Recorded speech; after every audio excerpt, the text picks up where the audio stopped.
What's going on, y'all? This is the Mobile Motivator coming at you. Marvin Fields, aka Mr. Colgate, and I'm here at the Octagon M.M.A. gym. Is that correct? Yes, sir. All right. We got some very special questions I'm about to ask these fellas, as well as we recorded some training that they did, which I promise you, you need to come down here to see it, because, whoo, especially this man, whoo. But anyways, we're gonna get off with some questions that I'm gonna give these guys, and they're gonna answer. So I'm gonna kind of be out of the camera. It's gonna be mainly on them, because I want you guys to see the mindset other than what I've been giving you, which is the motivational part. I want you to see somewhat of a physical self-defense mindset and a fighter and teaching mindset as well. So first question up, and we can do a roundabout table and each one ask answer.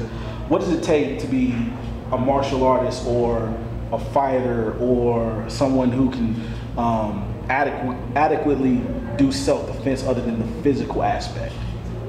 Honestly, it doesn't take anything. We all fight every day. Doesn't matter whether it's tough for you to get out of bed, you're fighting for a job. Everyone has fights every single day.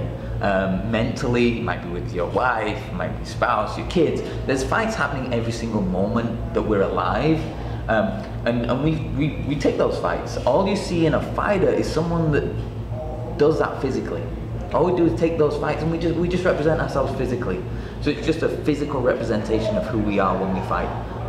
So it really, anybody can be a fighter. Okay. It's just the mindset of, yes, this is something I want to do, like getting out of bed. If I don't get out of bed, I lose my job. So they choose to get out of bed, they choose that fight. Okay. So we just choose those fights physically. Wow, okay, good stuff. Yeah, I would agree with Graham. From a self-defense perspective, it pretty much echoes the same sentiments. Everyone's fighting something. It could be, your job. It could be, trouble with your spouse. Maybe your kids won't listen to you. Maybe your dog won't listen to you. These are things that you have to deal with. You can't just, hide under a rock and hope that they're going to disappear. The stuff you have to deal with in some manner, shape, or form. And for the average person, if you're out and you're attacked, you have two things you can do. You can either fight back or you can run. For myself, I've made that decision personally. I'm going to fight back, with everything that I have. And I think the average person, with training, can achieve that as well. In our society today, it's a little bit difficult in some ways because everyone's been brought up to be, nice and play nice and non-confrontational. But the truth is, there's bad guys out there, bad girls out there, and you have to make that decision that you're not going to be a victim. You have to stand up, protect yourself. Whether you're a doctor, a lawyer, a dentist, computer programmer, whatever. You have to make that decision to defend you and your family. All right. So now we're going to bounce it this way as far as questions goes. All right. Question number 2, what are some of the self-battles a fighter goes through? That's yours. But for yours, what are some of the battles a person that can sense that, okay, this person walking down the street is dark at night, I'm in a parking lot, it's late, I'm coming from my job late, and they can sense that there's danger around. What type of battle does that person have to go through in order to kind of make sure that versus run or I guess some people get so scared that they just freeze, they can't move. What type of battle does a person have to go through within themselves when they're about to self-defense in that situation? Yeah, it's definitely an internal thing, and to kind of touch on what you just mentioned, a lot of these situations, self-defense-wise, can be they can be avoided with awareness, as you were talking about, just generally being prepared. You can never 100% prepare for a bad guy attacking you. You just can't. I mean, you can train and be as prepared as you can, but keep in mind, the bad guys, they understand when they're going to attack you that day. You don't. You have no idea. But all you can really bring to your table is how much you train, how much you put into it, what's your physical fitness level, how much time you spend on the bags, how much time you spend sparring. If you're a concealed carry, how much time you spend at the range, how much time you spend acquiring the weapon that you have on you at that time. That's really about all that you can do, is just control the variables that you have control over, and you just cannot control other things, but you can't control what you do. Okay.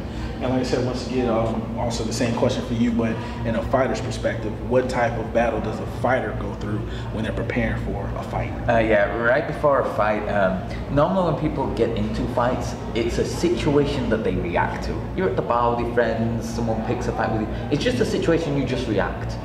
This is a choice we're choosing to get into this fight with somebody. We're choosing to fight somebody that has trained to kick my ass. It's a complete different mindset that I think most people don't get. They just think that with these people that go to bars and we just fight, and it's not. It's a completely different mindset.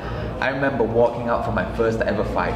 I felt every emotion you've ever had in your life all at the same time. Fear, anxiety, excitement, I mean, love. You experience everything, and the fight is stepping into the cage or into the ring. That's the hardest thing we do as fighters. Once that bell rings, they say fight, you just react.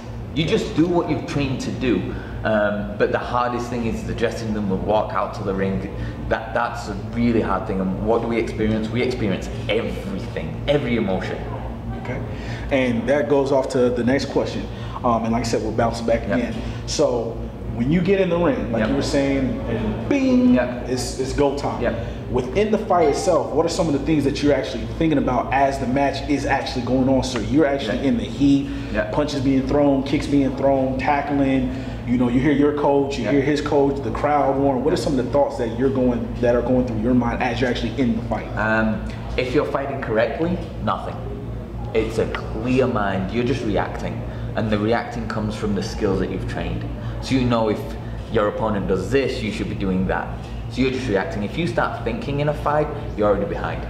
You've already slowed yourself down. You've taken that second where you could be performing an action and stopped everything to think. So when you fight, if you're fighting fluidly, you are not thinking, you're just reacting. So I tell my fighters all the time, don't think, just react. Just react, okay. Now in the sense of self-defense, you know, now you're the attacker's engaging you, and same instance, it's mental bell says bing bing, it's go time. You've been trained, you've trained yourself as best as possible to prepare you for something that has actually started to happen to you. So in the midst of that attack, what are you thinking, or are you doing the same? Are you reacting? What would you say in the self-defense mode is going on through that person's mind?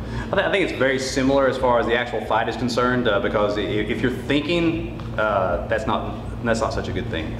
You're just basically trying to repeat the continuous drills that you've done in training. One of the main things, though, you have to keep in mind with self-defense, though, is there are other variables at play as opposed to fighting a singular person in front of you with set rules. And there's tons of variables considered. Is this person armed? Do they have a knife? Do they have a gun? Do they have a stick?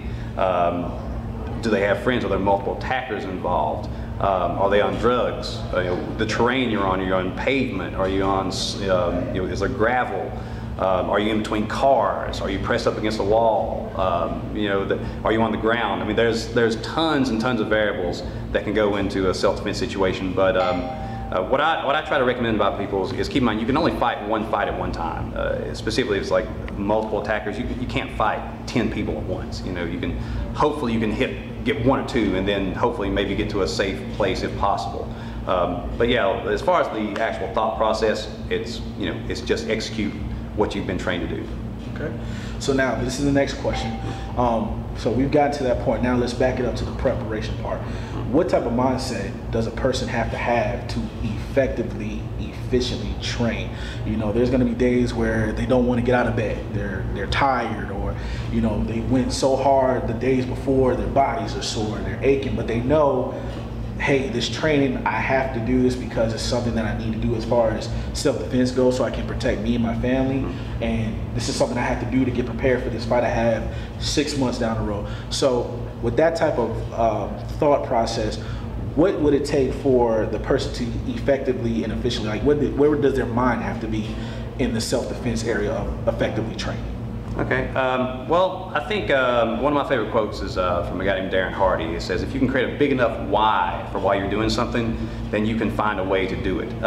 So, from a self-defense point of view, I mean, why do you want to be safe? I mean, to me, that seems self-explanatory, but, to put it into a little larger perspective, if you have a family, in my mind, if you're a male and you're married and you have kids, you've decided to take on that role, to be protector and provider somewhat. So, I mean, to me, that's a big enough why, to protect, the people that are close to me.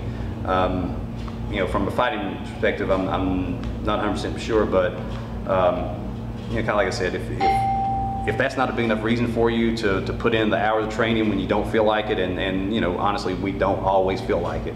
I know myself, if I waited till I felt like it to train, I would probably never train. I hardly ever feel like it, but I force myself to do it because the things that are important to me are worth putting in that hour, that 2 hours, or whatever to get better. Okay.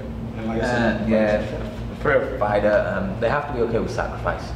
We sacrifice a lot to do what we do. You know, we sacrifice going out to eat, sacrifice drinking, sacrifice social lives, things of that nature. We sacrifice a lot. The other thing that a fighter has to do is fall in love with the process. You have to love the process of getting ready for a fight. The fight itself, you know, it's 3 5-minute rounds for me. It's 15 minutes of my life. It's not a long time. I have to love the preparation for it. So between the sacrifice and the love, you have to love it so that you're okay with the sacrificing. Does that make sense? Yes, so that's really what it is. We sacrifice a lot. I work out 3 to 4, 5, 6 hours a day sometimes, 2 times a day. So it becomes a job, just the training aspect of it. Then you add in work, then you add in dieting and resting properly. You really have to love that process and be okay sacrificing what other people take for granted. Many a relationship of mine have failed because my significant other wasn't okay with the sacrifices I was making. They had issues with not being able to go out to eat every night, not going out partying, not being able to stay out late. Thanksgiving dinner, I have to cook separately from everybody else because I'm got to fight in a few weeks. Those types of things. So you really have to love it, and it has to come from deep within. Love the process, don't love the end result. Gotcha. Okay. Okay. Man, these guys giving some great information. Y'all better be listening. All right. And lastly, when you have a fight coming up, what are some of the disciplines that you have to put in your mind? You kind of hit this on this just a second ago. And for the self-defense, same thing. When you're about to, or when you're training for saving your family from imminent danger, if there is anything like that, what are some of the disciplines you have to put yourself through while you're doing so? You know, there's really three disciplines as a fighter. One is the training, which everyone kind of sees, everyone kind of expects. Then there's the dieting. And the last one, which I think doesn't get talked about enough, is rest. Okay. We need to rest efficiently. And it's not just a physical rest, it can be a mental rest to a mental break. So they're the three disciplines we really have to pay attention to. And as we're getting closer and closer, they have to be very, very good. They can't just be good like most people do. They have to be excellent. If you want to perform abnormally, you have to do abnormal things. If I just want to be normal, I'll do normal things, and I'll be okay with that. So even when I don't have a fight, as a coach, I still put myself through those processes so my fighters can see it, they can experience it, and they can follow by example. So it's not just as a coach me telling you to do it, you see that I do it as well. I give up vacation times and this and that just to be with my fighters if they have a fight coming up. So I'm sacrificing with them. So it becomes a team thing rather than just I'm out on this island all on my own doing it by myself. Gotcha. You really try and lift everyone up. So you probably saw some of the training we did together. A few of those guys were fighting in a few weeks, others weren't. The others were in there really helping, bringing those guys up to where they need to be. So they're kind of the disciplines. Okay. And from a self-protection mindset, you have the physical training, obviously. I mean, you have to be in good shape to defend yourself and those you care about. You have to know how to properly, defend yourself with your hands, feet, knees, elbows. You also have to worry about choke holds. You have to worry about gun attacks, knife attacks, stick attacks, multiple attackers, attacks in a car, attacks on a bus. I mean, there's so many things. And it's one of the difficult things about Krav Maga in general is how do you cover all these things and spend adequate time on? It's very difficult unless it's just something that you're just absolutely obsessed with doing. The average person will spend 2-3 hours a week on training these things, and in my mind that's not nearly enough. But you do what you can, and you try to become as proficient as you can at these skill levels. One of the things I think that's overlooked more than say the physical portion of it is the preparation point of it. It's things that aren't exciting. It's actually, frankly, quite boring. But things that can really save you. A lot of people, they worry about being attacked. But how many people think about my car breaking down, me being stranded beside the road? How many people take all the steps to maybe ensure that won't happen? Make sure the batteries are charged, make sure they got enough gas, make sure they have a charged phone. make sure they have AAA, all these little things that, like I said, are like frankly quite boring.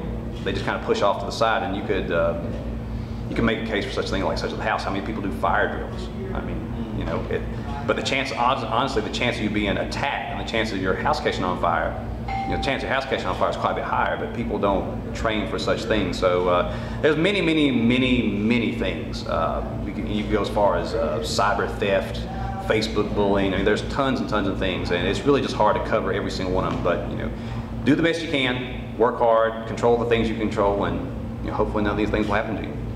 All right, well, ladies and gentlemen, you definitely heard some great information.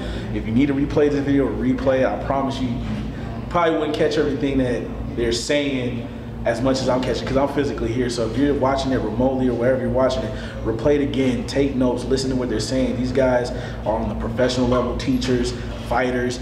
They've experienced what they're talking about. It's not them giving it, oh, well, I think, no. They've been through these same things, so they're telling you what they've done, what they've experienced, and that's the best teacher, is the experience. So real quick, give the information of the school, where you're located, your hours, some of the classes you guys might give. Definitely give that information out so we can get it out to the masses of people, and I'm gonna back out. Okay, if you're interested in training, it's Octagon, MMA, and Krav Maga. We're located 5223A West Market Street at the corner of Market and Edwardia, right beside Southern Firearms. The phone number here at the gym is 336-307-6800. Our website is octagongymgso.com. As far as classes we offer a lot of things here. As far as our MMA classes are concerned, we have them Monday through Thursday from 6:30 to 8:30. Our grappling oriented classes are Monday and Wednesday. Muay Thai kickboxing is Tuesday, boxing is Thursday. Krav Maga self-defense, separate program.